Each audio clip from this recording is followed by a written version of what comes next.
Good evening. A serial violent criminal serving life for a string of armed bank heists has admitted carrying out a gunpoint raid on a building society after he absconded from a Kent open prison. Michael Wheatley, dubbed the Skullcracker, has today been sentenced to another life term after he pleaded guilty to 3 offences at Guildford Crown Court.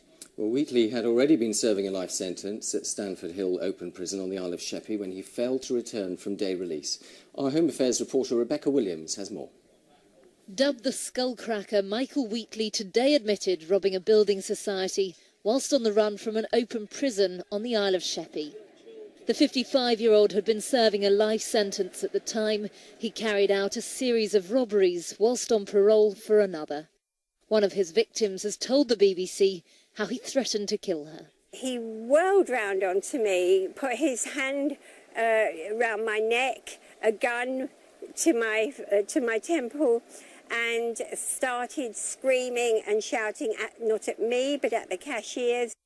Michael Wheatley went on the run from Stanford Hill on May the 3rd when he was granted day release. Filmed by an eyewitness, this was the moment he was arrested 4 days later in East London. And today he appeared in court via video link from Belmarsh Prison.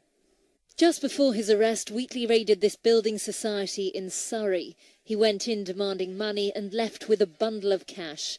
Hours later, police tracked him down 10 miles away. But some insist he shouldn't have been allowed out on day release in the first place. I just couldn't believe that for 13 life sentences he'd only got a minimum tariff of 8 years last time in an open prison, and then he escaped. And immediately this hold-up. I think it's been an embarrassment for our criminal justice system, and we need to sort it out.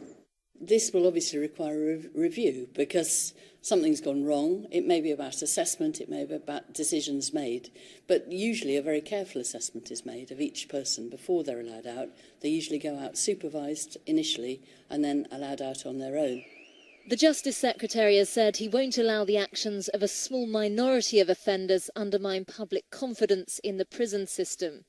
Tonight, the man dubbed the Skullcracker has been sentenced to another life term with a minimum of 10 years behind bars.